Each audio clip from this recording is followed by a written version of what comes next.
Ayyaanni nageenyi fi araarri Waaqayyoo isiniif haa baay'atu. Akkam nagaa dhaggeeffattoota keenya sagantaa keenya guyyaa har'aan.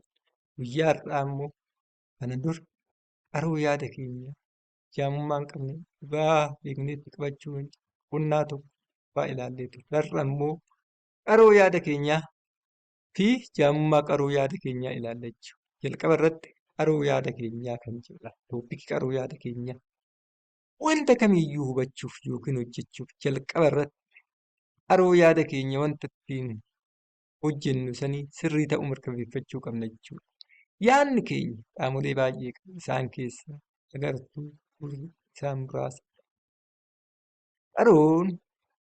Qorannoon adda addaa qaroo yaada keenyaa ilaalchisee maal akka jedhu akka armaan gadiitti dhiyaata jechuudha. Qorannoo adda addaa, riisarchii, ispirichuwal saayinsii maal akka jedhu waliin ilaalla jechuudha. Qaroo yaada keenyaa kanatti bifa gurguddoo lamaan jechuudha. Yaadni keenya kutaalee gurguddaa lama qaba.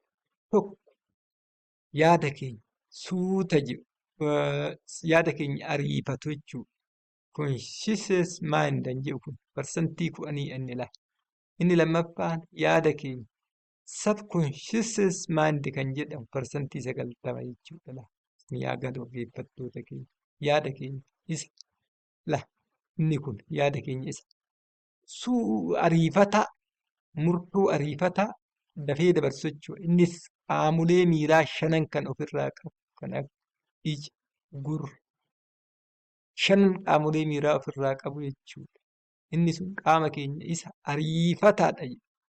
Inni lammaffaan immoo inni guddaan kun parsantii 90 kun qaroo yaada keenyaa isa suuta jedhee hin ariifanne murtuudha. Subconscious mind kan jedhamu isa jechuudha. Innillee which includes the following jedha. Identification kan addaan baasu, interpretation center, identify kan godhu, interpret kan godhu, give and take account center, desire center, like dislike center. Isa kana jechuudha. Hojiiwwan kana 5 inni yaadni keenya inni suuta jedhu kun jechuudha. Akka kanaan qoqqoodaman tokko yaada keenya isa ariifataa parsantii 10 kan ta'e kan inni kun riisarchii irraa fudhate spiritual science research foundation asirraan argattu spiritual science research irraa fuudhe simje'eeti haala kanaan qoqqoodama. Inni kun immoo qoqqoodama kana keessatti amma kamitti subconscious mind fi conscious mind yaadni keenya suuta jedhuu fi ariifataan akka hojjetu waliin ilaalla jechuudha. Jalqaba irratti ilaalas bakka kana 4 house of mind jira. Memory, intelligent, emotion, physical activity jira jechuudha.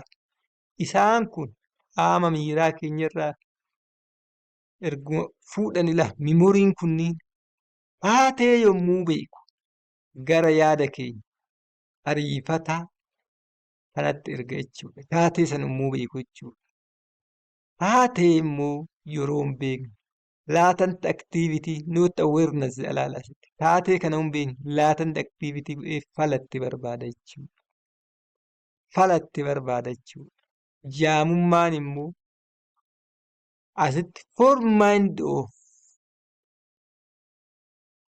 4 house of mind keessatti seebii ta'ee jaamummaa yoo jibbiinsa ta'e jibbiinsa yoo wanta kallattii adda addaatiin achi kanarratti akka waan taate beeku yaada keenya ariifataatti erguudhaan akka yaada latent activity ta'eetu dhugaarratti saayintifikaalii immoo kitaaba qulqulluutti amantaa kamtu sirrii aja'eetu yeroo kennee akka hin qoranne qo'eetu yaadichi jibbiinsa ta'e jibbiinsa gara qaama miira keenyatti akka kanaan hojjetu mamee fakkeenyaaf kanarratti waa'ee jaamummaa qaroo yaada keenyaa amantaa sirrii addaan baafachuu akka filanne godhe isinii ilaalla. Amma kun jaamummaa yaada kootii isa oduu amanaan ta'in amantaa pirotestaantiin ta'in ani qabu Isa kana mee waliin ilaalcha. Ilaalcha dogoggoraa namoota baay'ee akkasumas kan koo kan ture.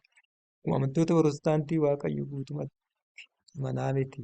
Isaan caala dabalataan durboo maaraa fi ergamtoota amanaa miti. Oduu sagalee Waaqayyoo durboo maaramii fi ergamoota sagadaa jedhu jiraachuu baate iyyuu Waaqayyo waan haadha isaa fi ergamoota jaalatuuf amantoota Pirotestaantii caala waan gaarii godhe fakkaata. Akkasumas amantaa Ortodoksii irraa gara amantaa Pirotestaantii yommuu jijjiiran nus waaquma waaqessinaa amantaa jijjiiruun hin barbaachisu.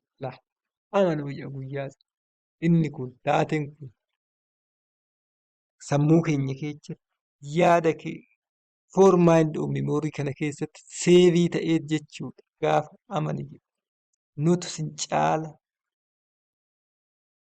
Waaqayyo waan gaarii godhe waan ta'eef jibbiinsa amantaa sana akka kitaaba qulqulluutti amantaa Pirotestaantii ammoo amantaa Ortodoksii sirrii jedheetu akka hin qoran kallattumaan gara yaada ariifataatti kennee murtoon ta'a yoo arraba ta'e arraba wantoota adda addaa wantoota hin taane dabarsa jechuudha. Akka kanaan hojjetudha. Jibbiinsa yoo ta'e kallattii adda addaa isin yaa galu yaa dhaggeeffattoota keenya.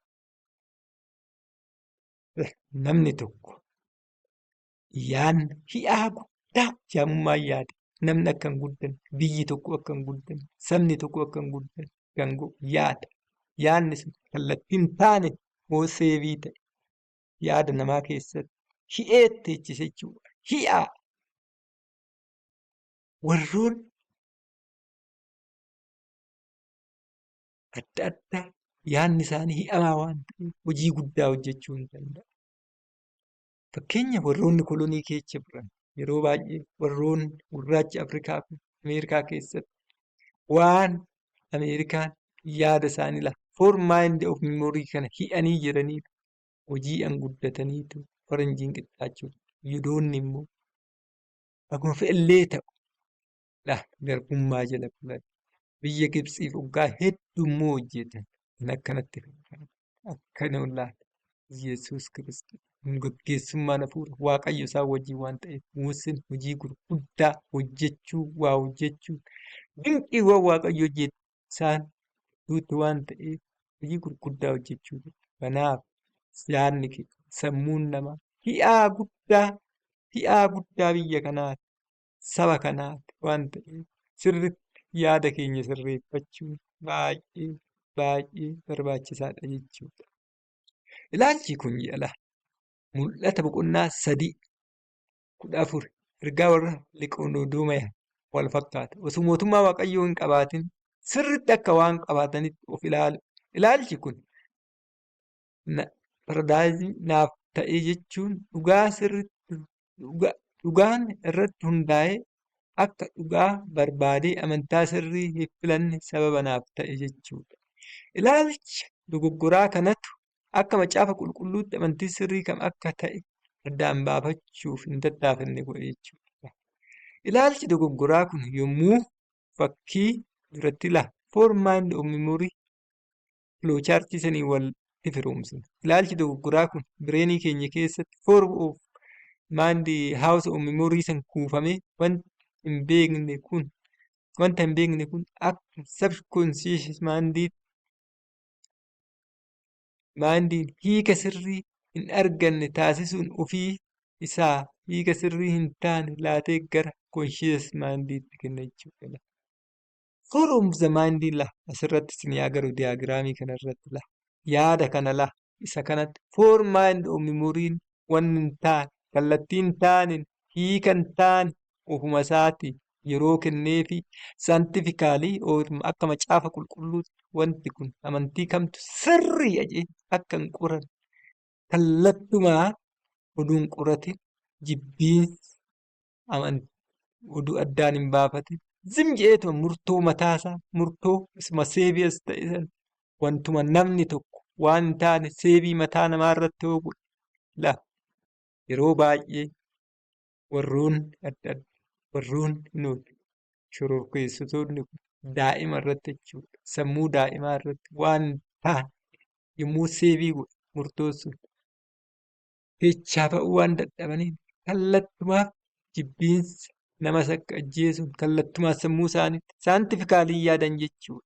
Sammuu sanii waan yaadaniif wanna taateen taane murtoon taane walirratti dabarsu jechuudha. Kanaaf isa kana sirreessuun immoo baay'ee ulfaata jechuudha yaa dhaggeeffattoota keenya. Isa kana sirreessuudhaaf qorannoo guddaa akkamitti akka sirratu saayikooloojikaalii qorannoo guddaa nu gaafachisa jechuudha. Ilaalcha dogoggoraa kanaaf qoricha mul'ata 3:4-22 irratti argaman. Fayyisaan Iyyasuus Kiristoos duwwaa malee kan biraa tokkollee hin jiru. Maqaan kan biraa itti fayyinu kan nuuf ta'u Waaqa jala ilma namaatiif hin kennamne jedha. Hojii Ergamootaa 4:12 irratti. Ilaalchi kanarra Iyyasuus Kiristoos malee fayyisaa wanna kamiyyuu akka macaafa qulqulluutti nu laata. Ilaalcha kana sirriidha. Ani ilaalcha kana akkamitti akka sirreeffadhe nama isinitti hima. Ani maqaan koo Alamuuti. Yuunivarsiitii Saayinsii fi Teekinooloojii Adaamaa gosa barnootaa Sooftiweer Injiinaringii barachaa ture. Waggaa sadaffaatti xumura irratti bara 2004 waldaa warra Wangeelaa Makaana Iyyasuus Boolee Adaamaa. Achitti mul'anni Wangeelaawwii Zawuduu namarraa namaa dabarsu. Ilaalchi kiyya duraa kana akkana jedhu. Akkuma amantoota Pirotestaantii Waaqayyootti amana. Sadan Waaqayyoo guutumatti amanaa miti. Isaan caala dabalataan durboo maaramii fi ergamoota amanaa miti. Osoo sagalee Waaqayyoo durboo maaramii fi ergamoota sagadaa jiraachuu baate iyyuu Waaqayyo waan haadha isaa fi ergamoota jaalatuuf amantaa Pirotestaantii caala waan gaarii godhinatti fakkaata. Akka shakkee dhugaa barbaadu na kakaasa. Keessi koo dhugaan amantaan kan sirrii ta'u garuu Waaqayyo kadhachuu jalqabe jechuudha. Maaliif? Arguudha. Mul'ata. Namni akkamitti waan akkanaa arga jechuudhaan kadhachuu danda'a. Yeroo lammataa deebiin garaa duuba amantaan nan amana jedhee qalbii jijjiira. Haa ta'u malee garaa duuba waan ta'eef akkuma yuunivarsiitii cufamee duubatti deebi'een amantaa kiyya duraa waaqeffachaa ture. Akkuma yuunivarsiitiin banameen raajiin guyyaa kana na dogoggorsiise sun dhugumaa jedheen gara waldaa ilaaluuf deebi'e. Akkuma kana yeroo sanitti raajamaa ture. Guyyaa sana irraa kaasee duubatti deebi'uun amantaa kamiyyuu hin waaqeffatu. Guyyaa sana irraa kaasee duubatti deebi'uun amantaa kiyya waaqeffachuu eegale. Yeroo mana amantaa deemus, yeroon baradhus waa'ee amantaa yaada. Yaadni baay'ee waan natti guddateef amantaa kamiyyuu osoo hin deemin gara ji'a 3 ture. Achumaan guyyaa tokko kutannoo guddaa amantaa kiyyatti hin deebi'a jedhee masqalii bitadhee kaawwadhe. Guyyaa kana galgala osoo hin rafin doormii keessa wanti guddaa wanta kana jedhee addaan baasuu hin dandeenye fuuldura kiyya dhaabbate. Wanta na dura dhaabbate kana baay'ee waan na sodaachisee maqaaleen itti amanu adda addaa waamuun masqalees mallatteessaa ture. Garuu maqaa Yesuus Kiristoos guyyaa kana waan na jalaa dhokse hin beeku. Wanti kun osoo na duraa hin deemin an ofi wallaalee kufee achumatti rafee ganama sa'aatii 2tti hirriibaa ka'e. Yeroon kadhu wanti an amane maaliif dhimma hin baasne jedhee baay'ee imimmaan dhangalaasee guyyaa sana irraa eegalee amantaa kamiyyuu hin amanu jedhee murteesse. Ji'a 3 booda jechuudha akkuma faayinaaniin bara 2005 ga'e akkuma daree barnootaa ba'een gara mana kitaabaa deeme. Baay'ee waan dadhabeef yeroo xiqqoof sirba Aabbitoo Kabbadaatu na dhaggeeffachuuf yuutuubii keessa seenee daawunloodii godhe. Yeroo sana Aabbitoo Kabbadaatu amanuu hin beeku. Sirba isaa dhaggeeffachuun buuse malee. Haa ta'u malee an sirba jedhee daawunloodii kan naaf ta'e faarfannaa waanan citee sitti hafeennatu beeka kan jedhudha. Faarfannaa kana dhaggeeffachuun hafuura qulqulluun guutamee faarfannaa kan akka faarfataa Magarsaa Baqqalaa Leenca Qaraanee daawunloodii gochuun dhaggeeffadhe. Guyyaa kana hamma halkan keessaa sa'a 6 faarfannaa adda addaa dhaggeeffachaa ture. Dhaggeeffachuun guyyaa kana amantaa Pirotestaantiin jedhee murteesse jechuudha. Qalbii jijjiirra amantaa Pirotestaantiin ta'a jedheetu.